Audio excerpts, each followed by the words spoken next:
Well, hello, my soul friends. It is Victoria with the Soul Nurturer channel, offering you transformational support, soul work, all of my tools and my transformational toolkit to support all of us on our unfolding journey. I also weave in a little bit of astrology because I think it's an amazing navigational tool for understanding reclaiming our soul potential and unfolding it, and understanding what we're growing through when we're growing through it. But today's topic is going to be one of my favorite topics. I've been teaching this for years and years and practicing this work myself, and there is no greater time for all of us collectively to do this work. And I'm talking about shadow work. And I'm going to weave in my take on dream work, or how I work with dreams and how we can work with dreams to discover our shadow, to withdraw our projections, to reclaim our vital energy that comes through our shadow. And I was thinking, we're getting close to Halloween, and Halloween very much to me is people like living out their shadows, their alter egos, the repressed side of their nature that they may not share with everybody all the time. But in Halloween, we put on those costumes and we let those parts of us that we've been repressing and hiding come out to play. So I'm jokingly calling this video the House of Shadows, because you know how at Halloween we go to the house of whatever, scary stuff. And I think it's fascinating, the more that I thought about it, how this time of the year, Scorpio season, Halloween, there's all kinds of other connections to Halloween and this time of the year, but Scorpio season, where we're dealing with the shadows and all that needs to be seen, revealed, to be healed. So I'm going to get more into that topic in just a moment, but welcome to my channel. If you haven't been here before, I really hope that something I offer resonates with you. And I hope that you feel called to subscribe. The commercial, here's the commercial, which I've gotten more comfortable with. It's not my favorite, but follow, subscribe, I guess is a follow, like, and comment. The liking the videos and especially commenting on the videos helps me get out into the YouTube algorithm. I don't know how it works, but I'll tell you, I've seen evidence of that. The more likes, the more comments, people from all over the country are getting to see my videos. So, hey, thank you for supporting my channel, and doing so, you help me support my outreach. Okay, let's take a moment. I started last time with a little drop in. Let's do that right now. During these transformational times, we can all use a moment just to catch our breath, connect inward, connect with ourselves, and reset. Ready? Let's do that together, shall we? Take a moment. If you're driving, do this when you get home. Pause the video, watch it then, or listen then. I know a lot of people just listen. So I really shouldn't have to worry about my hair too much, but I was having kind of I had my hair in braids, and when I took it out initially, it was kind of cool. And now it's kind of fallen flat, but it's a semi-good hair day. All right, let's turn within.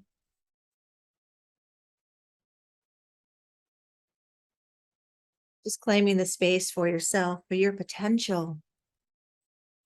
And I'm claiming the space that I can settle into my soul to bring out, to bring forward what is supporting all of us right here in this very moment. As we pause to connect to our bodies, our beloved companions for our journey. Probably the longest relationship we'll ever have is with our bodies. Think about how you're taking care of your body or not. Notice if there's any shame about your body. This is shadow. Breathing into this now moment, asking, what do I most need? What do I need to be present to be honest about?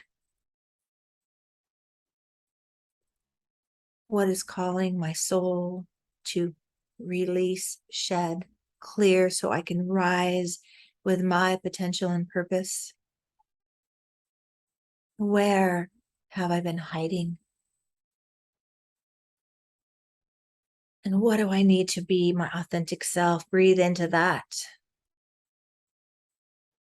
May this video empower you to call you forth with your authentic nature, with more courage and confidence to be who you were created to be, to come out from behind the shadow, all of you, all of your various gifts and talents, different aspects of your personality that you have denied, you have repressed, you felt shamed about. I'm going to teach you some ways to connect back to the shadow and reclaim it. So just breathe in with gratitude for this very present moment. This moment is a gift. Every gift is an opportunity to begin again and reconnect to our soul potential and empower our purpose. So coming back now, I think this is a good way to start. I always need it. It helps me just kind of center into my message. So what do you know about shadow work? And I think a lot of people are kind of scared when you hear shadow work, and it's actually one of the most powerful transformational tools that there is in what Jung called individuation, reclaiming our wholeness. So let me do a little kind of brief how I describe it and how I work with the shadow. And it's connected to our beliefs. It's connected mostly to when we were kids. Remember, our primary function, the mind is primary function, is to help us feel safe in the world that we are in. And we do that by adapting to the environment we're in. You know, we're super wide open. We're like little sponges collecting, gathering, informing our subconscious mind so that we can navigate this world and the human experience. And our first source of information is our family of origins and all of their programmed stuff and all of their unfinished business and all their suppressed potential.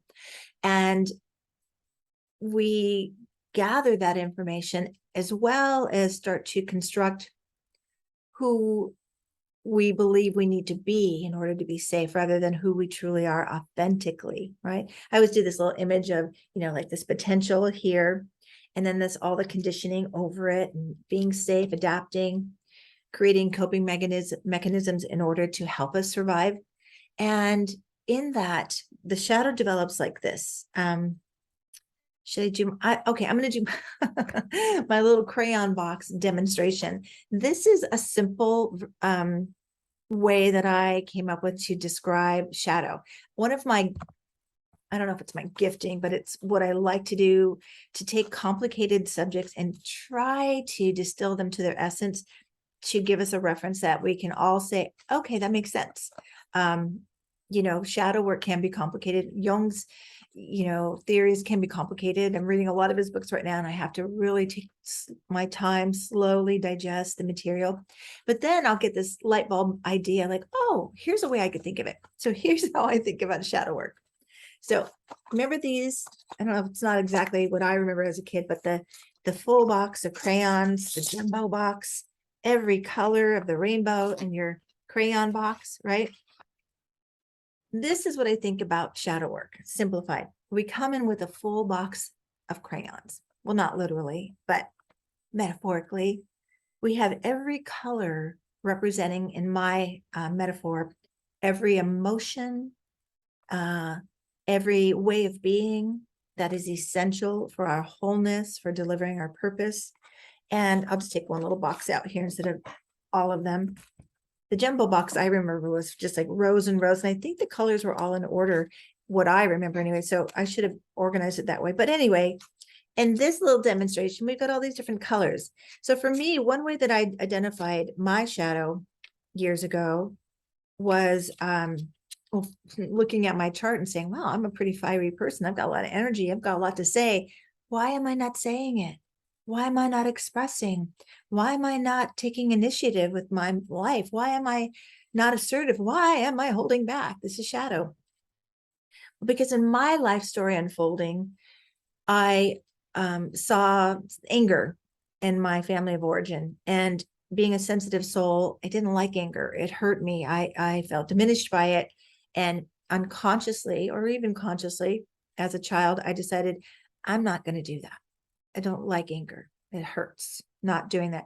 So shadows begin to develop with either we are shamed about something, like, oh, you're too hot-headed or too angry, which wasn't my case, but that there could be a shame about that, or my shaming. And I want to talk about, this is how we identify our shadows.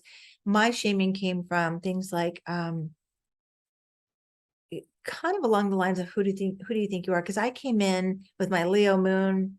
I must have been in royalty in another life, thinking I wanted all the nice things, you know. And I remember I had a memory of being out to dinner, not knowing anything, you know, like we very rarely went out to dinner. I grew up kind of an, you know, my single mom did the best she could, and we didn't have a lot of money. We didn't have, you know, a lot of the luxury things, but we went to dinner for a special occasion.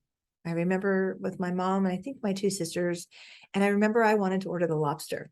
And my mom said something like, of course she would want the lobster. She always wants the most expensive thing. And I was like, ooh, that's bad. Shouldn't do that. Ooh, don't get the lobster. Shouldn't want nice things. Shouldn't want the expensive thing. That became part of my shadow. And again, I'm not blaming my mom. Parents all do the best with their programming and their associations and their projections, which I'm going to get to in a minute. So that could have been my purple crayons. Like, you're not supposed to have nice things. You're not supposed to be, you know, have the most expensive, you know, you should lessen, go lower on your expectations there. But so that was part of my shadow too. But the red, you know, I suppressed anything to do with anger, conflict, arguing. I wanted to be a peacekeeper. I think sometimes I'm either a 2 or a 9 on the Enneagram. I go back and forth. And somebody once told me, if you identify with lots of different numbers on the Enneagram, you're probably a 9. So 9s are the peacekeepers, don't like conflict. And I might do a segment on Enneagram too. If you're interested, comment below if you want to learn more about the Enneagram. Anyway, stay on task today. All my red crayons came out, you know, red and the, you know, fire engine red and the orange red, and all of them that had any flavor or feeling of anger. Not going to do that. And as I got older and I realized I was holding my expression back, I didn't speak up when I felt called to speak up. Well, because I had taken the energy connected to anger, which isn't a bad thing, and I judged it as bad, all the hues of red went with that.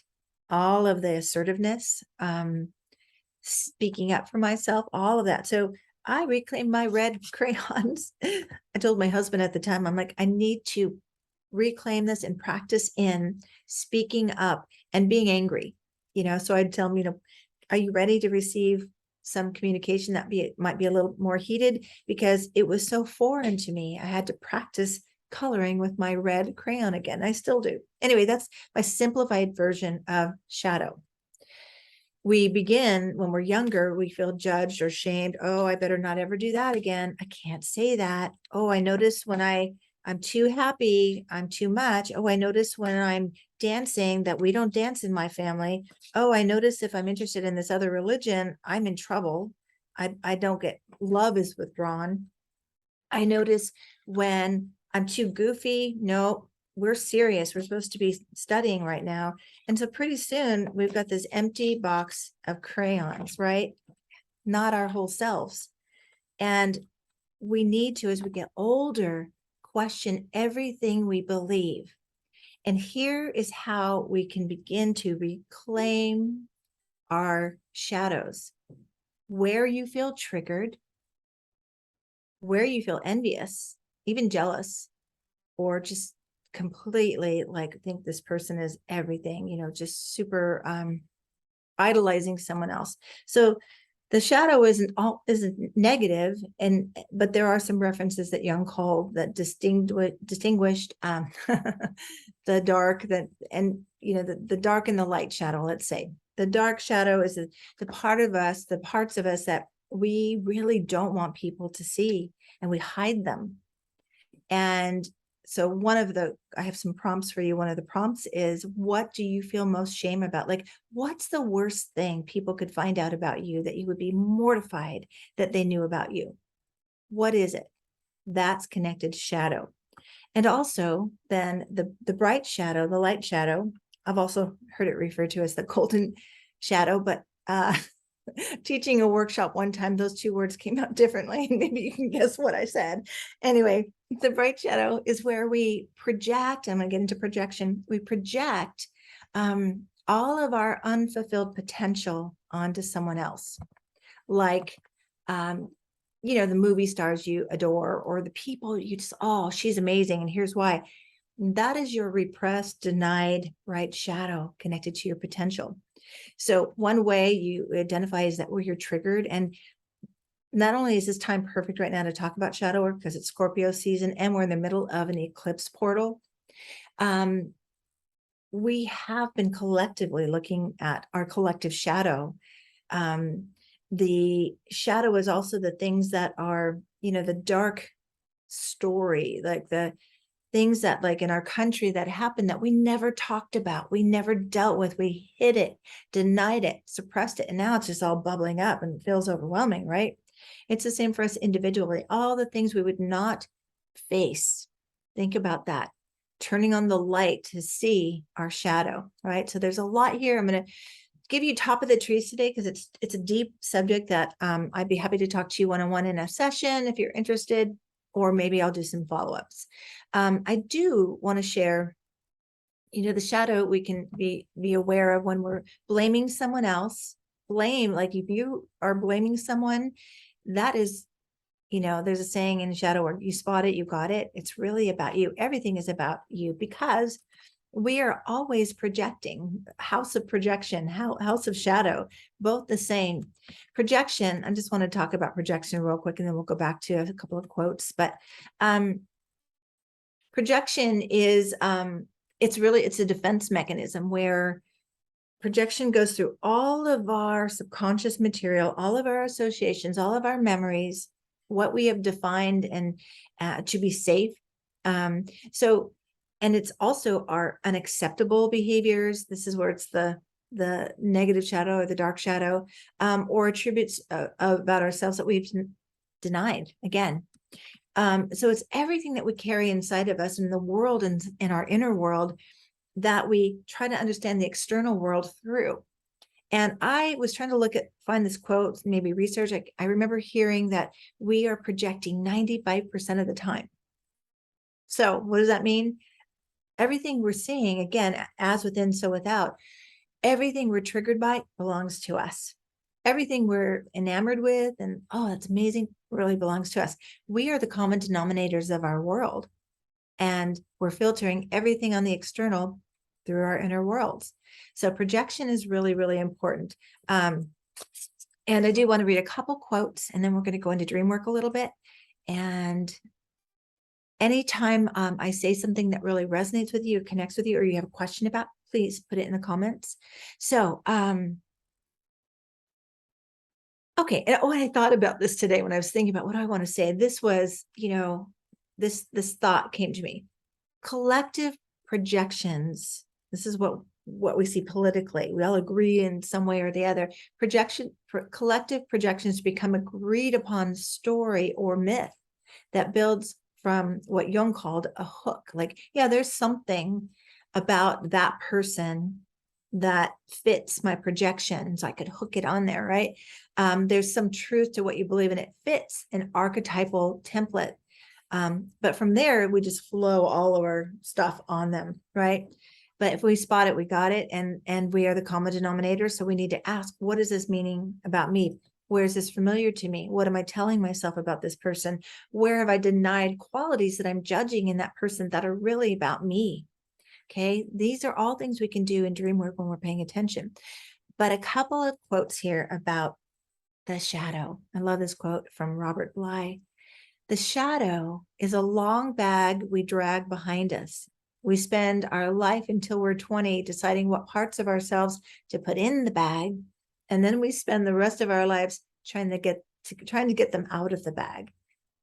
Perfect description of shadow work. Like we're just dragging behind us all of our story, all of our beliefs, all of our denied, repressed parts. And occasionally we'll go in and say, I still need this. I need anger because I need to be assertive. I wouldn't be doing a video here today if I didn't reclaim the energy of anger, or, whatever, that bright red crayon, which is like passion and purpose. And if I denied any part of that, I don't get to be here. I don't get to say something that I want to say. And then this from Jung, who is really the one that created the idea of the shadow. Projection comes from Freud, and I think Jung just kind of developed it into this philosophy. So this is the essence right here, where we all are. And if we take personal responsibility for ourselves, our lives, and our inner worlds, then we contribute something greater to our collective world. So to confront a person with his shadow is to show him his own light. Once one has experienced a few times what it's like to stand judgingly between the opposites, one begins to understand what is meant by the self. Anyone who perceives his shadow and his light simultaneously, woo, that was a big word to get out, sees himself from two sides and thus gets in the middle. I love this quote because I think that is the key to all healing. And when we're transforming, when we're reclaiming our shadow, when we're checking our beliefs that can be connected to the shadow, negative beliefs aren't the shadow. I hear a lot of people say that, like, oh, work on your negative beliefs, it's your shadow. Negative beliefs come out of the shadow for sure, but they're not the shadow, to make that distinction. So anyone who perceives his shadow and his light at the same time sees himself from both sides. So I call transformation is reclaiming, and we do a thing I call recalibrating. Like, say I was super sweet and nice and wouldn't get angry, wouldn't tell you I was upset. And I started swinging over to this side. My husband loved it, not so much, where I reclaimed the energy that I had been suppressing, and even reclaimed a few words that I would never say that word. I've never said F word. And pretty soon the F word's coming out of my mouth. And I'm like, wow. That's recalibrating, swinging from one way of being to another until you find your way back to the center, back to your true nature, back to your essence. Okay. I say I only have a few minutes here, so I'm going to really quickly try to tie in dream work here. So dream work, again,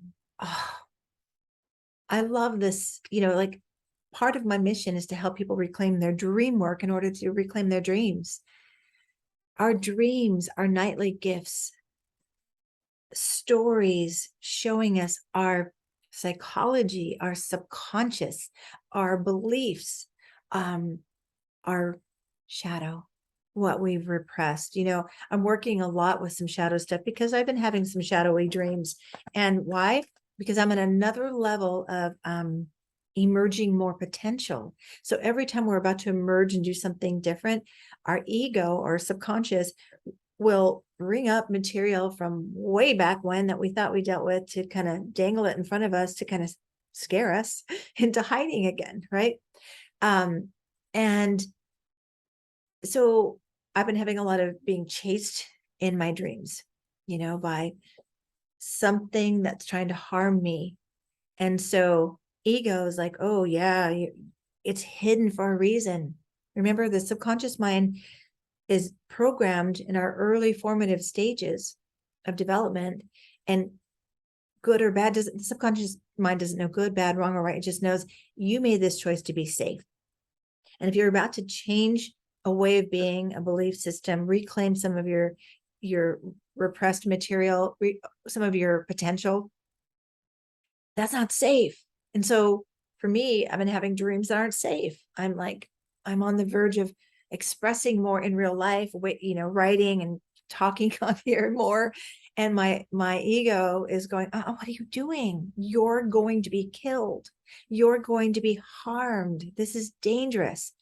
So one of the things in shadow work, is to actually go into, with lucid dreaming, turn and face that shadow and talk with it and reclaim it, and, really let it know it has no power over you, but you need the essence of it.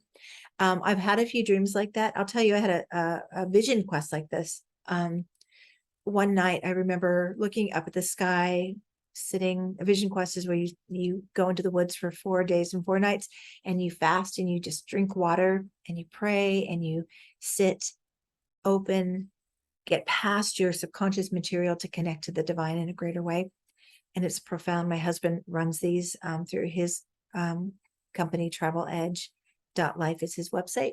And I'm sitting there and I looked up in the middle of the night and I looked at, there was a parting in the sky. There was some clouds, and there was this cloud that was so ominous and so scary that I felt like I wanted to fold into my sleeping bag and just hide.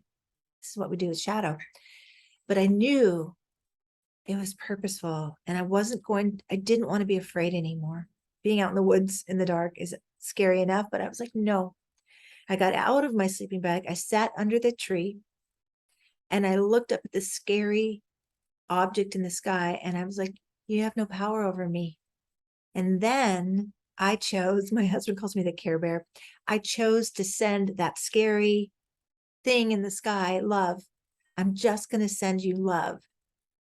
And as I did that, I know this sounds crazy and woo woo, but it really happened. I'm sending love, and I'm like, you have no power over me.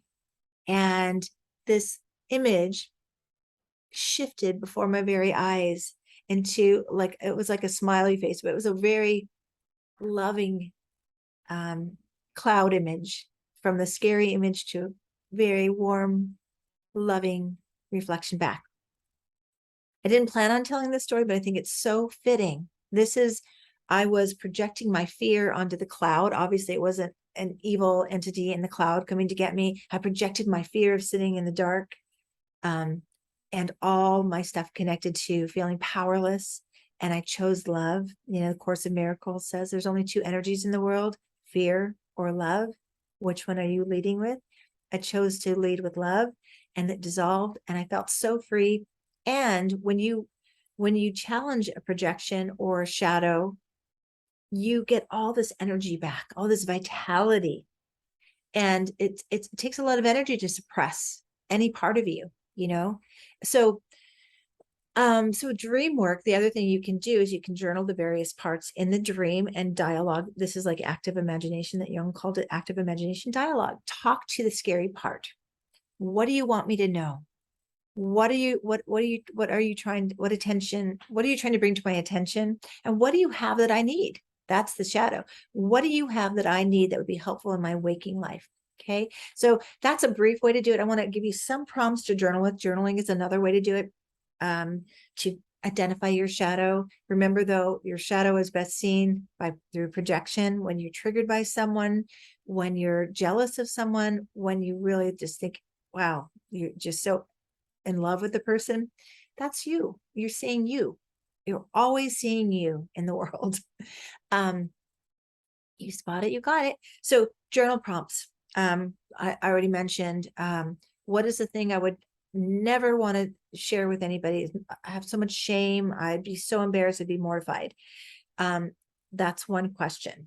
Number two, I'm just remembering these because I didn't write a list. They just came to me. Number two, who do I most admire? This is the bright shadow. Who do I most admire, and why? What are the qualities? Who triggers me the most? What are their qualities? And where would they be helpful? Okay. I'll just go with those three. Another way you can shift deeper into your subconscious mind is write out with your dominant hand first, and then try writing the answers with your opposite hand. So I'd write my questions with my right hand, and I would try to answer with my left hand. I know it's probably not going to be legible, but you'll feel connected to some deeper wisdom from your subconscious mind and your soul. Always say a prayer before you do soul work. Just show me what I need to know, what is wanting to be revealed, to be healed. Provide me with what I need to do that healing. Okay, that's all I have for you today. Just, one last quote, and I don't know who said this, is the brighter the light, the darker the shadow. And we're coming out of years and years of the positive psychology movement, where we just want to be the brightest light. And I was one of them. And who doesn't want to be a bright light? But you'll be a more, what's the word? Like the brighter the light, the darker the shadow. We want to be the right light for our soul essence to emanate through. So too bright, we're hiding some of our shadow. Integrated shadow, maybe you're going to be purple. I don't know. You're going to be your unique essence, your beautiful light, your own unique, beautiful light. How about that? All right. Thanks for being with me. I'm always honored by anyone who stops by to view. Thrilled when you like and overjoyed when you comment. So from my soul, my heart to yours, may you be blessed right where you are. And remember, transformational work is a gift to you and a greater gift to our collective unfolding. Bless you all. Thanks. Bye.